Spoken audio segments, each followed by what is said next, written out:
छोटे छोटे अपार्टमेंट्स और कॉन्डोज हमको वहाँ मिलते हैं। They are really expensive, but on an average आप लगा के चलो 70 से 80 का आपका ये भी आएगा। तो वैसे यहाँ पे ओपल कार्ड बनता है।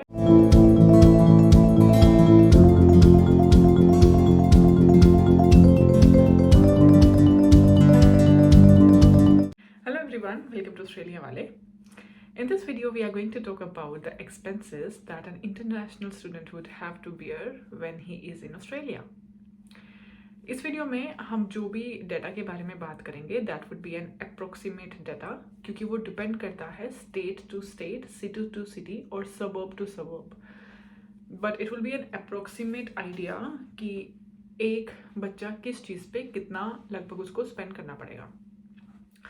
तो जब हम स्टेट के बारे में बात करते हैं, ये हमको पता है कि जैसे suppose I live in New South Wales which is a state, and then there is a city called Sydney, and then there are some suburbs जो उसके आसपास हैं। सिटी को यहाँ पे CBD बोलते हैं।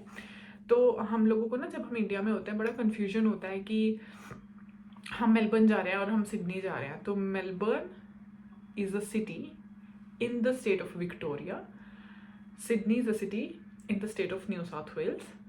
और एक्चुअली मैं सच्ची आपको बता रही हूँ, to live in a city is very expensive. बहुत, the houses are so expensive, बहुत एक्सपेंसिव है।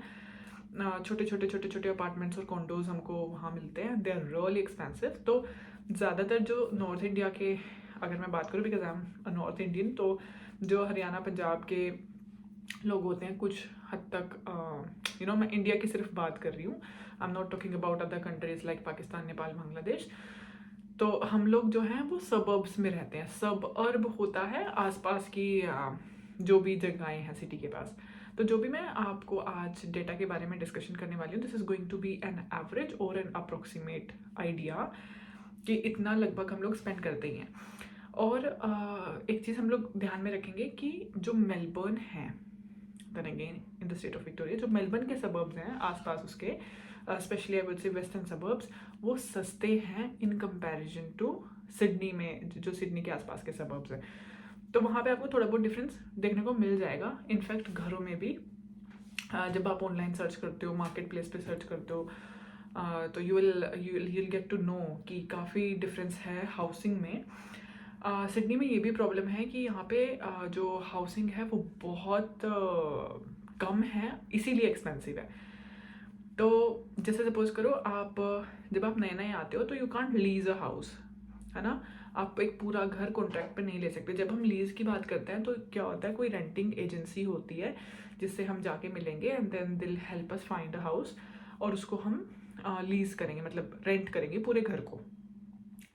उसके लिए बहुत सारे डॉक्यूमेंट्स चाहिए होते हैं। आपकी सैलरी स्लिप्स चाहिए होती है, आपकी सैलरी स्लिप्स अच्छी होनी चाहिए, आपकी जॉब रेगुलर होनी चाहिए, आपको बॉन्ड भी उसमें डिपॉजिट करना पड़ता है। तो दैट्स अ बिग थिंग। आप 1-2 साल बाद लीज कर सकते हो, maybe 6 months after if you are earning really good.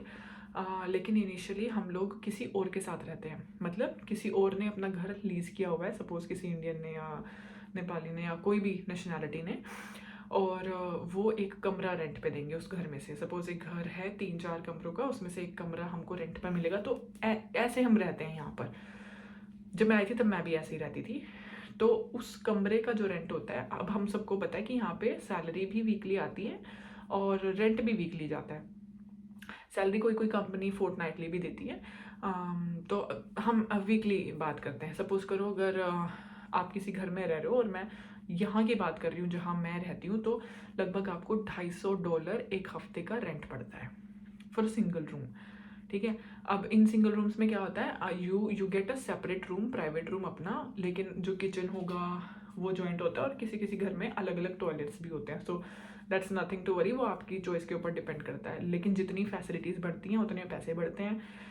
Suppose कर आप शुरू शुरू में आए, आपके पास कार नहीं है या आपको ड्राइविंग नहीं आती, तो आप एक घर ऐसा भी देखोगे कि जो रेलवे स्टेशन के आसपास हो या बस स्टॉप के आसपास हो, है ना। तो अब उन चीज़ों के ऊपर भी पैसे बढ़ते हैं कि देखो हमारे घर के पास बिल्कुल सामने बस स्टॉप है ना। So and actually these things happen. इन चीज़ों के ऊपर रेट घर के बढ़ते हैं। जहाँ जितना अच्छी लोकेशन में घर होगा उसका रेट उसी हिसाब से बढ़ता चला जाएगा। तो अप्रोक्सीमेटली आप लगा के चलो 250 आई वुड से 200 से 250 के बीच में आप लगा के चलो कि अकेला सिंगल रूम का रेंट आपको पे करना पड़ता है। When we talk about groceries, तो अगर आप अकेले की ग्रोसरी एक इंसान की आप एक बार शुरुआत में तो ऑब्वियसली आपको सारा कुछ लाना पड़ेगा but then you have to keep filling. तो $70 to $80 आप लगा के चलो, $70 से $80 के बीच में आपकी ग्रोसरी आएगी। अब जो मैं आपको रेंट बताया 200 से 250 के बीच में, इसमें बहुत सारे हाउस ओनर्स क्या करते हैं, बिल्स इंक्लूड करते हैं, वाटर, इलेक्ट्रिसिटी और गैस का। कोई लोग नहीं करते, तो दैट इज सेपरेट। लेकिन जो बिल है वो हर तीसरे महीने आता है, ठीक है। तो हाँ, तो कुछ लोग इंक्लूड करते हैं, कुछ लोग नहीं करते। आप सपोज करो आप 200-250 नॉर्मल रेंट दे रहे हो and then you have to pay the bills, तो वो ऊपर हो जाता है। तो जब भी आप कोई घर भी देखने जाते हो तो ऑलवेज आस्क देम कि बिल्स इंक्लूडेड तो है ना। तो ग्रोसरी हो गई और आपका घर हो गया, and then travel expenses. Suppose करो आप ट्रेन से कहीं जा रहे हो, तो सिडनी में अगेन बहुत एक्सपेंसिव है ट्रैवलिंग भी इन कंपैरिजन टू मेलबर्न। जब मैं मेलबर्न में थी तो आई थिंक $10 एक दिन का पूरा एक्सपेंस लगता था। आप जितना मर्जी घूम सकते हो उसमें। तो जितना मर्जी घूमने का मतलब क्या होता है, यहाँ पर एक कार्ड होता है, वो कार्ड आप टैप करते हो, जैसे हम इंडिया में मेट्रो में करते हैं, उस कार्ड में रिचार्ज करा के। सपोज करो आप सुबह जीलोंग से मेलबर्न जा रहे हो, तो आपका $3.5 कुछ कटेगा, वापस आओगे तो उतना कटेगा। लेकिन मैक्सिमम सपोज आपने 5-6 ट्रेन चेंज कर ली, तो maximum you will have to pay is $10। Sydney में इट डिपेंड्स, कई लोग बोलते हैं $15, बट मैंने यहाँ पे कभी कार्ड नहीं बनवाया टू बी ऑनेस्ट। यहाँ पे ओपल कार्ड बनता है, मैं हमेशा अपने फ़ोन से टैप करती हूँ। एक और चीज़ है, मेलबर्न में हम लोग आईफोन से टैप नहीं कर सकते थे जब तक मैं वहाँ थी। आप लोग सिर्फ एंड्रॉयड से टैप कर सकते थे, लेकिन सिडनी में आप एंड्रॉयड आईफोन से टैप कर सकते हो। टैप कर सकते हो मतलब ऑब्वियसली आपको अपने फ़ोन में आपका कार्ड होना चाहिए। जैसे आईफोन में एप्पल वॉलेट होता है, तो if you have your card in your phone तो आप फ़ोन टैप कर सकते हो, you don't have to buy a card. वैसे यहाँ पे ओपल कार्ड बनता है, और लगभग लोग बोलते हैं कि $15 उनको, वो जितना मर्जी ट्रैवल करें उनको लगता है, पर मेरे $18 तक भी कटे हैं। तो सपोज करो आप जॉब करते हो, कॉलेज जाते हो और आप 5 से 6 दिन ट्रैवल करते हो, तो आप अगर आप एवरेज 15 का भी लगा के चलोगे तो इट्स अराउंड $90। वैसे 70-80 का लगभग एक्सपेंस आता है, क्योंकि हम लोग बहुत ज़्यादा नहीं ट्रैवल करते। ये आपका $18 तब लगते हैं जब आप बहुत सारे एक दिन में ट्रांसपोर्ट चेंज करते हो। जैसे पहले आपने ट्रेन ले ली, फिर बस ले ली, फिर ट्रैम ले ली, उसके बाद फिर वापसी में भी यही सब। तो इस हिसाब से एक्सपेंसेस ज़्यादा आते हैं, बट ऑन एन एवरेज आप लगा के चलो 70 से 80 का आपका ये भी आएगा। तो आपका ट्रैवलिंग हो गया, आपकी ग्रोसरी होगी और आपका रेंट हो गया। अब ऑस्ट्रेलिया आए हैं तो थोड़ा बहुत घूम भी लेते हैं हम लोग वीकेंड पे, तो दैट इज़ द एडिशन। और जब भी आप घूमने जाते हो तो यहाँ पर वीकेंड के सरचार्जेस भी लगते हैं, so that makes the thing a bit more expensive.